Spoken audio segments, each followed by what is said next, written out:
नमस्कार आप सभी को। इस वीडियो में मैं आज डिस्कस करूंगा भारतीय साक्ष्य अधिनियम में सेक्शन 26।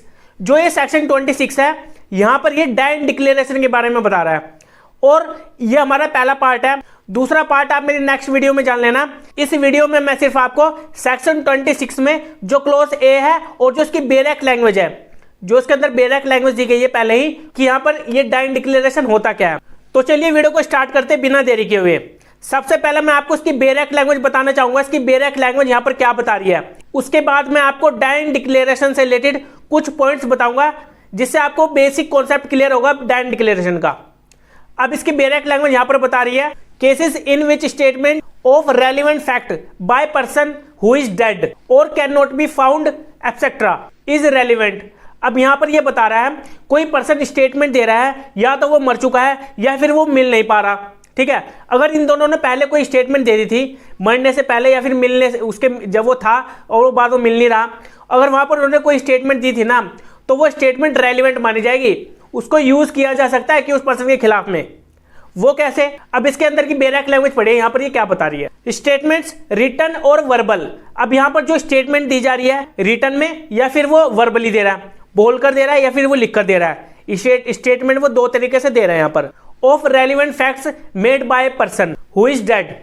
अब जो ये स्टेटमेंट दे रहा है वो या तो मरने वाला है, ठीक है, जो मर चुका है, मरने के बाद, उस पर्सन के मरने के बाद ही उसकी स्टेटमेंट को जो उसने वर्बली या फिर वो रिटर्न में दी थी उसने स्टेटमेंट, वो मानी जाएगी। वो पहला पर्सन यहां पर बताया गया है जो मरने वाला है, जो मरने वाला था वो मर चुका है, मरने के बाद उसकी डैन डिक्लेरेशन मानी जाएगी, उसकी स्टेटमेंट को, उसको रेलिवेंट मान लिया जाएगा। और दूसरा इसमें बताया गया person who can not be found. अब जो पर्सन मिल नहीं रहा, ठीक है, जो जिस पर्सन ने पहले स्टेटमेंट दी थी और वो बाद में मिल नहीं रहा, तो वहां पर उस पर्सन की स्टेटमेंट को मान लिया जाएगा रेलिवेंट। और who has become incapable of giving evidence, या फिर कोई पर्सन है जो इनकैपेबल है अपना एविडेंस देने के लिए, वो वहां पर मतलब कि वो कैपेबल नहीं है, वो इनकैपेबल हो जाता है, लेकिन जो पहले उसने जो भी अपनी स्टेटमेंट दी थी ना, वहां पर वो स्टेटमेंट उसकी रेलिवेंट मानी जाएगी। ये तीसरे पर्सन की यहां पर बात की गई है, जो यहां पर रेलिवेंट मानी जाएगी, जो पर्सन इनकैपेबल हो गया है। और whose attendance can not be procured without an amount of delay और expense which under the circumstances of the case appears to the court unreasonable. अब चौथा पर्सन यहां पर बताया गया है, जो पर्सन यहां पर क्या है, वो मतलब कि आ नहीं सकता, उसकी अटेंडेंस को, उसको अटेंड नहीं करवाया जा सकता कोर्ट में। अगर उसको अटेंड करवाया जाएगा तो वहां पर काफी ज्यादा एक्सपेंसेस आ जाएंगे या फिर वहां पर डिले हो जाएगा। जो वहां पर उनको जजमेंट देनी है अपनी, जो केस चल रहा है वहां पर डिले हो सकता है। तो उस केस में उस पर्सन की स्टेटमेंट को रेलिवेंट मान लिया जाएगा, जो भी स्टेटमेंट उसने पहले दी होगी। तो ये चार पर्सन है यहाँ पर, जो मर चुका है, या फिर कोई जो कैपेबल हो गया है, या फिर कोई पर्सन जो मिल नहीं रहा है, जो who can not be found, जो नहीं मिल पा रहा, या फिर वो पर्सन जिसको अपीयर करवाना है, अगर वहां पर उसको अपीयर करवाया जाएगा तो वहां पर काफी ज्यादा एक्सपेंसेस आएंगे या फिर वहां पर काफी ज्यादा डिले हो जाएगा केस में। तो इन चारों पर्सन में से अगर कोई भी इन्होंने पहले कोई अपनी स्टेटमेंट दी थी तो वहां पर वो स्टेटमेंट रेलिवेंट मान ली जाएगी। अब जो यहां पर चारों पर्सन बताए गए ना, जो मैंने आपको बताया हु इज डेड, जो मर चुका है, और जो उसने स्टेटमेंट दी थी अपनी पहले, वो रेलिवेंट मानी जाएगी। वो क्लॉज ए यहां पर बता रहा है, जिसको हम डैन डिक्लेरेशन बोलते हैं। जो पर्सन मरने से पहले बोलकर गया था कि मुझे इस पर्सन ने मारा था, वो अपना कॉज बताकर जा रहा है, अपना कारण बताकर जा रहा है कि मेरे मरने का कारण क्या है। वो अपना रीजन बताएगा पर्सन, जो मरने वाला पर्सन है वो अपना रीजन वहां पर बताएगा कि मैं इस वजह से यहां पर मर रहा हूं। और जब वो मर जाता है तो जो वहां पर वो अपनी स्टेटमेंट देके गया ना, तो जिस पर्सन के खिलाफ भी वो अपनी स्टेटमेंट देके गया है, उस पर्सन के खिलाफ वहां पर वो रेलिवेंट फैक्ट माना जाएगा। आपको क्लोज ए ही बताऊंगा क्योंकि ये काफी इंपॉर्टेंट है आपके लिए जानना। जो बाकी के बचे हुए क्लोज बी से लेकर के क्लोज एच तक है, वो हम सेकंड पार्ट की वीडियो में जानेंगे। इस वीडियो में मैं सिर्फ आपको क्लोज ए बताऊंगा, जो कि डैन डिक्लेरेशन से रिलेटेड है।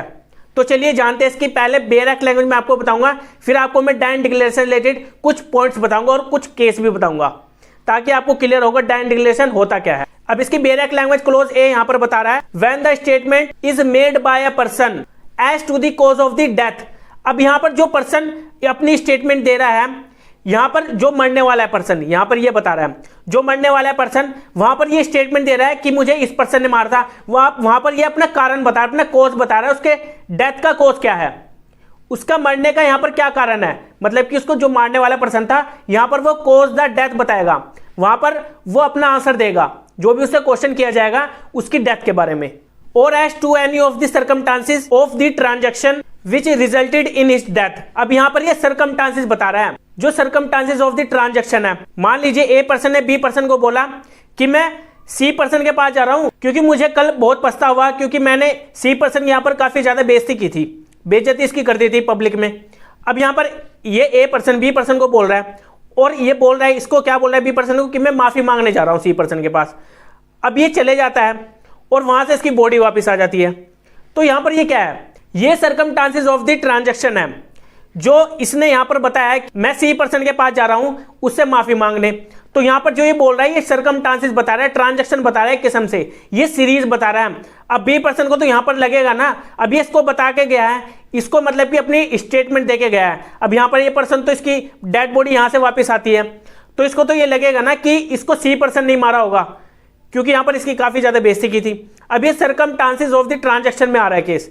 अब इसको डायरेक्टली बता कर नहीं गया कि ये पर्सन मुझे मारेगा, इस पर्सन ने मुझे मारा, सी पर्सन ने, इसने तो ये बताया इसको यहां पर कि मैं अपने सी पर्सन के पास माफी मांगने जा रहा हूं, और इसको यहां पर एक किस्म से यहां पर ये मान लेगा कि यहां पर सी पर्सन नहीं मारा है। अब क्योंकि यहां पर ये सर्कमस्टांसेस ऑफ द ट्रांजैक्शन बता रहा है, ठीक है, इसमें ये काफी इंपॉर्टेंट पॉइंट है सर्कमस्टांसेस ऑफ ट्रांजैक्शन। इससे रिलेटेड एक केस भी है, वो मैं अभी आपको थोड़ी देर में बताऊंगा। अभी के लिए आप ये जान लीजिए जो ये बेरेक लैंग्वेज यहां पर क्या बता रही है। अब यहां पर ये रिजल्ट निकल कर आ रहा है ना, जो यहां पर इसने सर्कमस्टांसेस ऑफ द ट्रांजैक्शन में अपनी स्टेटमेंट दी है, ये यहां पर रिजल्ट निकल कर आ रहा है कि यहां पर डेथ हुई है, इसकी डेथ यहां पर सी पर्सन ने की है, ये रिजल्ट निकल कर आ रहा है यहां पर। अब आगे देखिए, आगे इसकी बेरेक लैंग्वेज क्या कह रही है, in cases in which the cause of that person's death comes into question. अब जो पर्सन यहां पर मर रहा है यही क्वेश्चन में है, यही क्वेश्चन में आना चाहिए कि इस पर्सन की डेथ यहां पर क्यों हुई है, यही क्वेश्चन में आ रहा है ना। अब किसी पर्सन को मारा है, ठीक है, और ये बोलकर गया कि मुझे इस पर्सन ने मारा है, तो क्वेश्चन यही निकल कर आना चाहिए, यही क्वेश्चन आ रहा है यहां पर कि इसको किसी पर्सन ने मारा है, इसकी डेथ का कॉज क्या है, ये यहां पर क्वेश्चन निकल कर आ रहा है। अब जो यहां पर ये स्टेटमेंट पहले देकर गया था, मरने से पहले जो यहां पर ये स्टेटमेंट दे गया कि मुझे इस पर्सन ने मारा है, तो यहां पर इसकी स्टेटमेंट को रेलिवेंट मान लिया जाएगा, और यहां पर एक क्वेश्चन के फॉर्म में मान लिया जाएगा कि यहां पर ये अपना एक आंसर देके गया है, एक क्वेश्चन का आंसर यहां पर देखे गया है। Such statements are relevant whether the person who made them was और वाज नॉट। अब जो पर्सन मर रहा है, ठीक है, वो यहां पर जो स्टेटमेंट दे रहा है ना, वहां पर ये निकल कर आना चाहिए, जो यहां पर ये स्टेटमेंट दे रहा है ये से मैच करता है, जो यहां पर ये मैच करता है या नहीं करता था, जो यहां पर ये अपने डेथ का कॉज बता रहा है, ये क्वेश्चन निकल कर आ रहा है ना। अब यहां पर ये रेलिवेंट होना चाहिए, यहां पर उसी केस से होना चाहिए, तो यहां पर इसकी स्टेटमेंट को रेलिवेंट तो मान लिया जाएगा, लेकिन वहां पर कोरोबरेट भी किया जाएगा एविडेंसेस से, जो भी एविडेंसेस वहां पर मिलते हैं। At the time when they are made, जब वो वहां पर उस समय अपनी स्टेटमेंट दे रहा था, अंडर एक्सपेक्टेशन ऑफ डेथ। अब वहां पर उसको एक्सपेक्ट हो रहा था कि मेरी यहां पर डेथ होने वाली है, अंडर एक्सपेक्टेशन ऑफ डेथ में यहां पर वो अपनी स्टेटमेंट दे रहा है। And what ever may be the nature of the proceedings in which the cause of the death comes into question. अब यहां पर कॉज ऑफ डेथ ये क्वेश्चन निकल कर आ रहा है, ये क्वेश्चन निकल कर आ रहा है कि इस पर्सन की डेथ इस पर्सन ने की है या नहीं की है। अब जो यहां पर मरने वाला पर्सन कोई अपनी स्टेटमेंट देकर जा रहा है कि यहां पर इस पर्सन ने मेरी डेथ की थी, तो यहां पर इसको रेलिवेंट मान लिया जाएगा। ये स्टेटमेंट जो यहां पर देकर गया है, जो पर्सन मर चुका है, लेकिन मरने के बाद ही, उस पर्सन के मरने के बाद ही उसकी स्टेटमेंट को रेलिवेंट मान लिया जाएगा। अब मान लीजिए कोई पर्सन बच गया, तो वहां पर वो रेलिवेंट नहीं माना जाएगा, ना ही उसको डायरेक्ट डिक्लेरेशन माना जाएगा। ये बेरेक लैंग्वेज यही समझाने की कोशिश कर रही है। अब मैं डायरेक्ट डिक्लेरेशन से रिलेटेड आपको कुछ पॉइंट बताऊंगा, ताकि आपको अच्छे से क्लियर हो डायरेक्ट डिक्लेरेशन होता क्या है। अब जो डायरेक्ट डिक्लेरेशन है ना, ये एक हियर से एविडेंस की एक एक्सेप्शन है। अब हियर से एविडेंस होता क्या है, जिसमें किसी भी पर्सन की सुनी सुनाई बातों पर भरोसा कर लेना। तो वहां पर अगर मान लीजिए किसी पर्सन ने किसी पर्सन से सुना कि उस पर्सन ने किसी पर्सन की डेथ कर दी, तो ये क्या है, हियर से एविडेंस है, तो वहां पर उसको रेलिवेंट ही माना जाता। लेकिन डायरेक्ट डिक्लेरेशन के केस में इसको रेलिवेंट मान लिया जाता है, क्योंकि यहां पर जो ये हियर से एविडेंस है ना, ये एक्सेप्शन है। क्योंकि यहां पर जो डायरेक्ट डिक्लेरेशन दी जाती है, जो स्टेटमेंट दी जाती है, ये किसी भी पर्सन को दी जा सकती है, चाहे वो पुलिस ऑफिसर ही क्यों ना हो। मैंने अपनी लास्ट वीडियोस में आपको बताया था कि पुलिस ऑफिसर को अगर कोई कन्फेशन करता है, उसको रेलिवेंट नहीं माना जाता। लेकिन अगर कोई डायरेक्ट डिक्लेरेशन दे रहा है किसी पुलिस ऑफिसर को मरने से पहले, वो बता रहा है कि मुझे इस पर्सन ने मारा है, तो वहां पर उसकी स्टेटमेंट को रेलिवेंट मान लिया जाएगा। वहां पर अगर पुलिस वालों के सामने भी वो अगर कोई पर्सन मरने वाला है, जो पर्सन वो अपनी स्टेटमेंट दे रहा है, तो उसकी स्टेटमेंट को माना जाएगा, वहां पर रेलिवेंट माना जाएगा। इसीलिए ये हियर से एविडेंस का एक एक्सेप्शन है जो डायन डिक्लेरेशन है। अब इसमें कुछ पॉइंट आते हैं। पहला पॉइंट है नॉट ऑन ओथ। अब ये ओथ पे तो लिया नहीं जा रहा, जो यहाँ पर जो अपनी स्टेटमेंट दे रहा है कोई पर्सन, जो मरने वाला पर्सन है, अभी ओथ पे तो दिया नहीं जा रहा ना। अभी किसी भी पर्सन को दिया जा सकता है, जो कोई आम आदमी भी हो, ठीक है, उसको भी अगर डायन डिक्लेरेशन अपनी स्टेटमेंट दे रहा है कोई पर्सन मरने वाला, तो वहां पर ओथ पे थोड़ा दे रहा है वो, तो फिर भी यहाँ पर रेलिवेंट माना जाएगा। और दूसरा पॉइंट है इसमें not in presence of accused, जो अक्यूज्ड पर्सन है वो प्रेजेंट में नहीं है, उसकी एब्सेंट में वहां पर अगर वो अपनी स्टेटमेंट दे रहा है, जो अपनी स्टेटमेंट दे रहा है, डायन डिक्लेरेशन दे रहा है अपनी, और फिर वो मर जाता है, उसके बाद उसकी स्टेटमेंट को रेलिवेंट मान लिया जाएगा। और थर्ड पॉइंट है नो क्रॉस एग्जामिनेशन। यहां पर कोई क्रॉस एग्जामिनेशन नहीं होता। तो जो इसमें 3 पॉइंट है ना, ये एक एक्सेप्शन इसलिए माना जाता है यहाँ पर, जो हियर से एविडेंस का है, जो यहाँ पर डायन डिक्लेरेशन है, इसको यहाँ पर कंसिडर कर लिया जाता है कि ये एक्सेप्शन है हियर से एविडेंस का।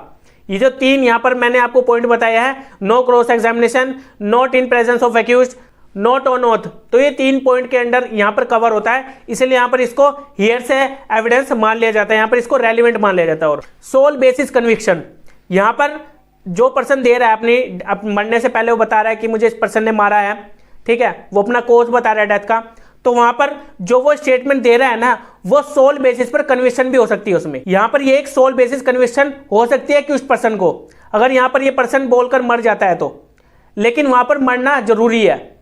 अगर नहीं मरा तो फिर वहां पर उसकी स्टेटमेंट रेलिवेंट नहीं होगी, फिर उसको कंसिडर नहीं करेगी, और ना यहाँ पर सोल बेसिस पर कन्विक्शन हो सकती है अक्यूज्ड को। ये पॉइंट सिंपली यहाँ पर यही बता रहा है। अब नेक्स्ट पॉइंट इसमें बता रहा है सर्कमस्टांसेस ऑफ द ट्रांजैक्शन, जो अभी मैंने बेरक लैंग्वेज में आपको बताया था, जो केस के सर्कमस्टांसेस होते हैं, उसकी जो ट्रांजैक्शन में अगर वहां पर कोई भी ट्रांजैक्शन में उसने कोई अपना स्टेटमेंट दिया था, तो वहां पर उसकी स्टेटमेंट को रेलिवेंट मान लिया जाएगा अगर उसकी वहां पर डेथ हो जाती है। वो कैसे? एक इसी में ही केस है जो सर्कमस्टांसेस ऑफ द ट्रांजैक्शन के से रिलेटेड ही है। केस का नाम है पाकला नारायण स्वामी वर्सेस किंग एम्परर, 1935 का ये केस है। ये केस जानना आपके लिए काफी इंपॉर्टेंट है, क्योंकि इस केस में ही बताया गया था जो डायन डिक्लेरेशन रेलिवेंट मान लिया जाएगा अगर वो सर्कमस्टांसेस ऑफ द ट्रांजैक्शन में यहां पर कोई एक्ट हुआ है, तो वहां पर उसकी स्टेटमेंट को रेलिवेंट मान लिया जाएगा। इस केस में होता क्या है, इसमें हस्बैंड और वाइफ होते हैं। अब हस्बैंड अपनी वाइफ को बोलता है कि मैं अपने पैसे लेने जा रहा हूं इस पर्सन से, जो थर्ड पर्सन है, बोल रहा है कि मैं बाहर जा रहा हूं, कलकत्ता जा रहा हूं, मुझे केस में ध्यान नहीं आ रहा कि वो कहां पर गया था, लेकिन वो पैसे वापस लेने के लिए गया था अपने किसी अदर पर्सन से। ये अपनी वाइफ को बोलकर निकल जाता है, और कुछ दिनों बाद इस पर्सन की यहाँ पर डेड बॉडी वापस आती है। अब इस वाइफ को यहाँ पर कंसीडर हुआ कि जो मेरा हस्बैंड है, कि मेरे हस्बैंड की डेथ इस पर्सन ने की है जिस पर्सन से पैसे वापस लेने थे हमें। अब यहाँ पर ये लग रहा है ना, यहाँ पर ये सर्कमस्टांसेस ऑफ द ट्रांजैक्शन में हो रहा है। अब जो इसका हस्बैंड था, इसने अपनी वाइफ को नहीं बोला था कि मुझे ये पर्सन मारने वाला है, ठीक है, इसने ये तो बोला नहीं था, इसने तो सिंपली यही कहा था कि मैं उस पर्सन से अपने पैसे वापस लेने जा रहा हूं।